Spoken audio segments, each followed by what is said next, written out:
Ahoy, my friends, Ryder here, and welcome to another Final Fantasy VII Ever Crisis video.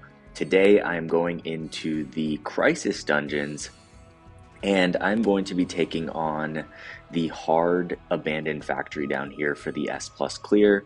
As you guys can see, I have already beaten this, so I'm going to go in here and show you guys all of the symbol enemies, the map, and my suggested pathing through it. Couple things to note for this fight. Let's go through them right here. So you're going to be fighting the Saga. Honestly, this one wasn't too bad. The tricky part about this Crisis dungeon is that, as most of you guys can guess, we have no fire weapons yet. I think that it's almost guaranteed that Yuffie is going to launch with fire weapons, and my prediction is that she comes out for like New Year's, even though I feel like that might not settle into the story at that point in time. So who knows, but I like speculation and I like dreaming, so we'll see how it goes. So let's actually go to the map. All right, so you're going to start down here at the bottom. There's a couple things you can do. This is probably one of the more annoying boss fights, like this little bird guy. So let's go to him right here. The Levricon. So he uses many earth elemental attacks. He does inflict fatigue, so we are going to take care of that in our build. Other than him, it's not too bad. Right here, you're going to fight this little ice condor. After him, you can fight the Ice Dragon. As you guys know, you guys have all fought these guys before. Simple sigil breaks and just basic fire damage. Bring a fire breach.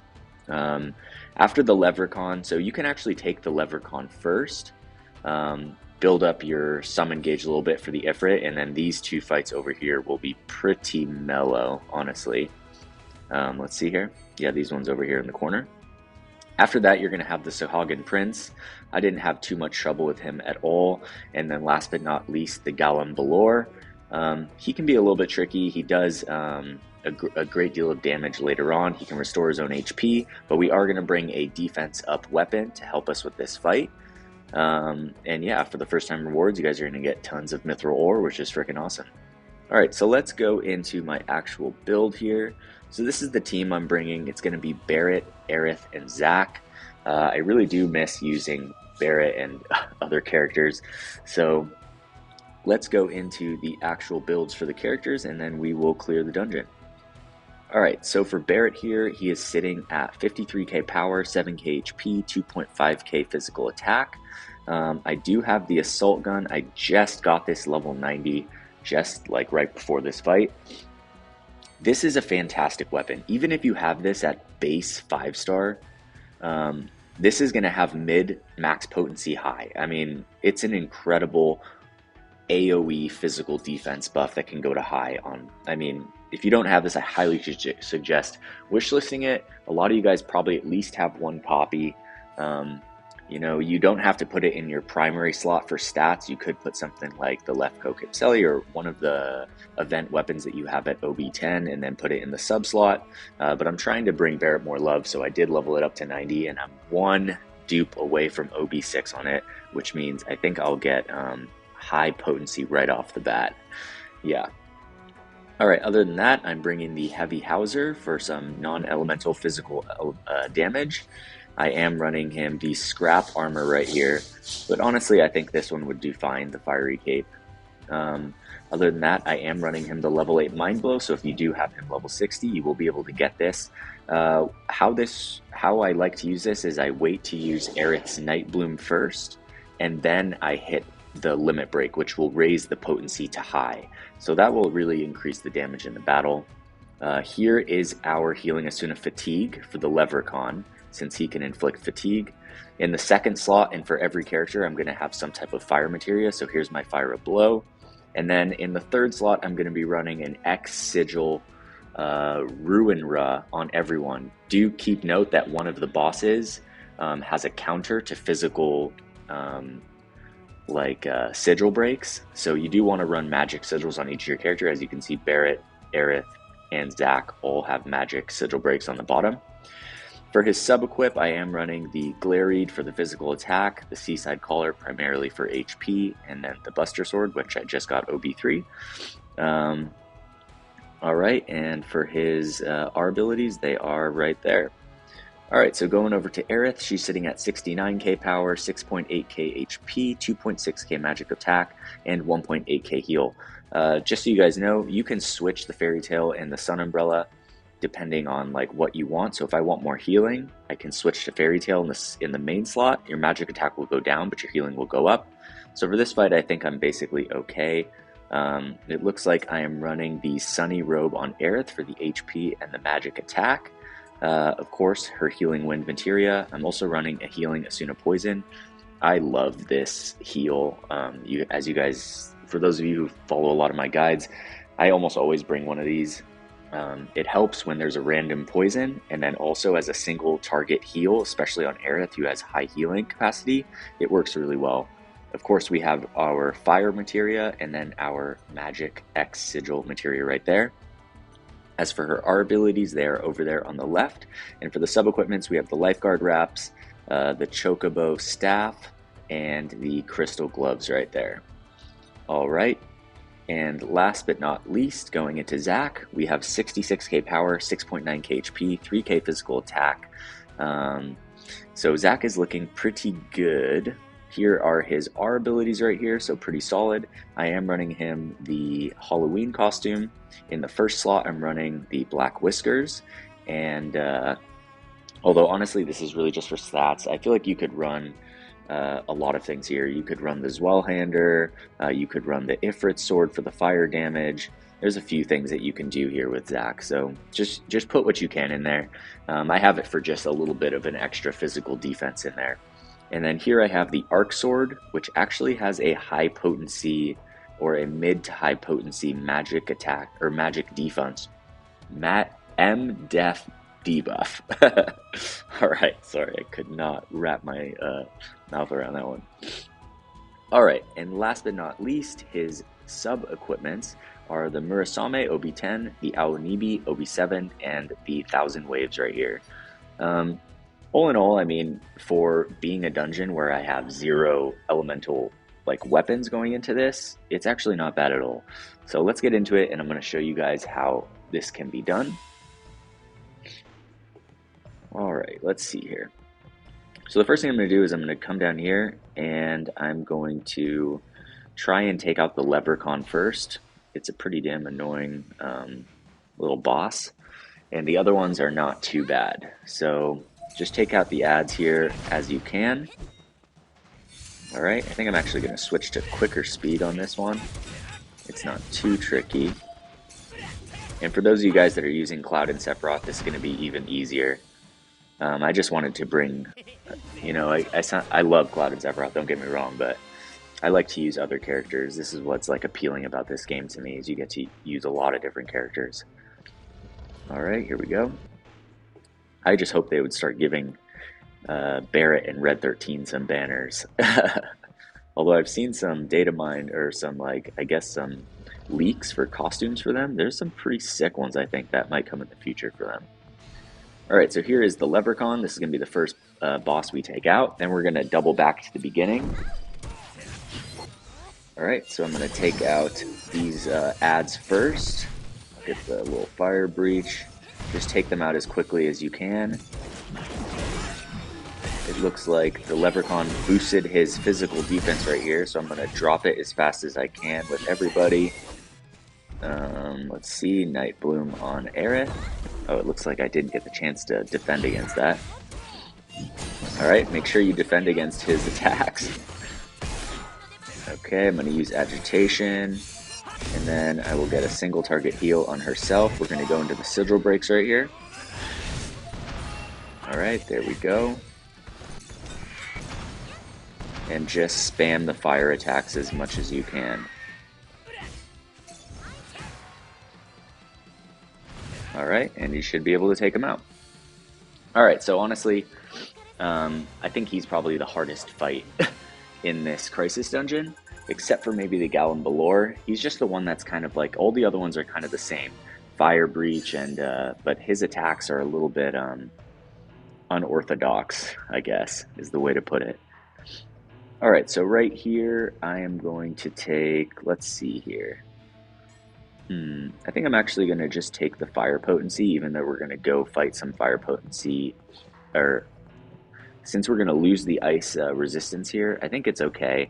It depends. Like if these guys are doing too much damage to you at the beginning, then you probably want to take them first and then the leprechaun. It just depends on your individual strategies, what you guys have, and where you're struggling and where you're not, etc. All right. So right here, I think I'm just going to save my. All right, switch over to the defense. I'm going to save my limits for the next fight. All right, and it looks like we're about to take this guy down. All right, so that's going to be the second fight, so nothing too bad at all. That is such a sick costume for Barret. I cannot wait to get some more. All right, so the second fight's going to go down. The third one's going to be even easier since we're going to bust out all of our limit breaks right at the start. All right, I think I'm going to take the physical attack here, plus 30%. I'm not worried about losing the lightning resist at all. That's going to be for the Gallon Balor. It does have some lightning attacks, so if he is doing a lot of damage to you, maybe take one of the other trance abilities. Okay, here is the third boss. So the only thing I'm going to do is I'm going to fire breach him. And then we're just going to go into Healing Wind, Mind Blow, and Hellfire. Make sure you get off the Mind Blow before the Hellfire.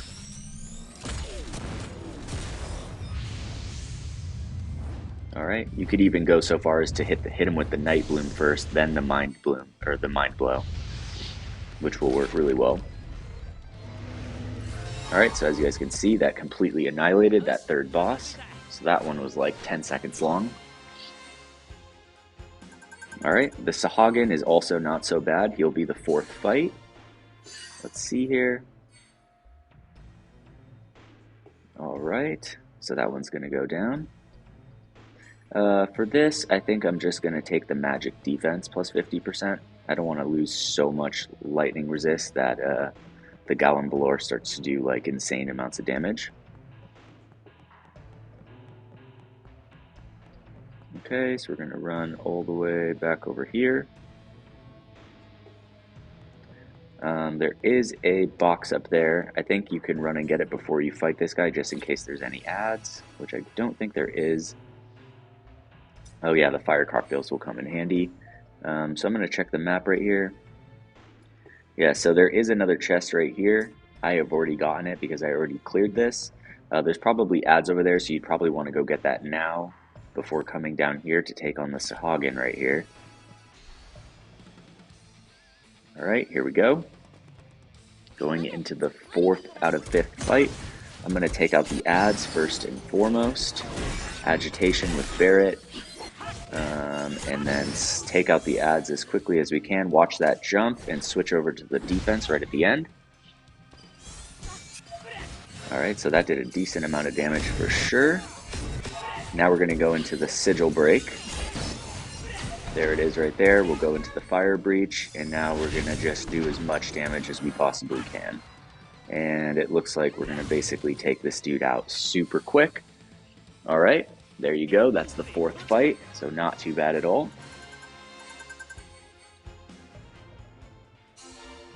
Okay, and last but not least, the Gallon Balor at the end. This guy is not so bad. I know we fight him a lot in this game. Alright, let's see here. Earth Resist, Lightning Resist. So you can take the Lightning Resist in support of the Lightning Resist that we lost earlier, so that's always nice. But I think I'm just going to go Physical Attack, Magic Attack, and just blitz him as fast as I can. Of course, you got to choose for your account and what it is that you're working with, so just keep that in mind. Right here, I'm going to use the Cottage. Then I'm going to use the Fire Cocktail on each one of them. Alright, and then I think that I'll let the gauges charge a little bit in the battle, get them to full, and then we'll annihilate him with one set of limit breaks. Right off the bat, you're going to switch to the defense stance. He always does the rush right off the bat right there. Okay, and now from here, we're going to Fire Breach him. We're going to Night Bloom him. And we're going to try and stop his gauge from charging by doing fire damage. Okay, we'll get the Swirl Drop here for the physical defense down. And we're going to do the Mind Blow, Healing Wind, Hellfire, and hopefully we can take this guy down right here now. Alright, get that high debuff. There we go. And Hellfire should do about 200,000 damage, something like that. Let's see. 130k. Okay, so not quite. But he did die, and that's what matters. Alright guys, so that is the abandoned building hard mode for the Crisis Dungeon. It looks like we should pull the S+ ranking on this. Let's see what we get. This one was pretty fun, not so bad. I think they definitely toned it down just because we don't have any fire weapons. I'm curious how the very hard abandoned factory is going to be. Alright, so there's the S+ clear. I hope that this guide helps you guys to also get the S+ clear, get those mithril ore. You do get a new ruin recipe from doing the normal version down here. And yeah, so now I will be going into the Sunsen Cave and the abandoned factory coming up here. I'm curious actually what this is going to be.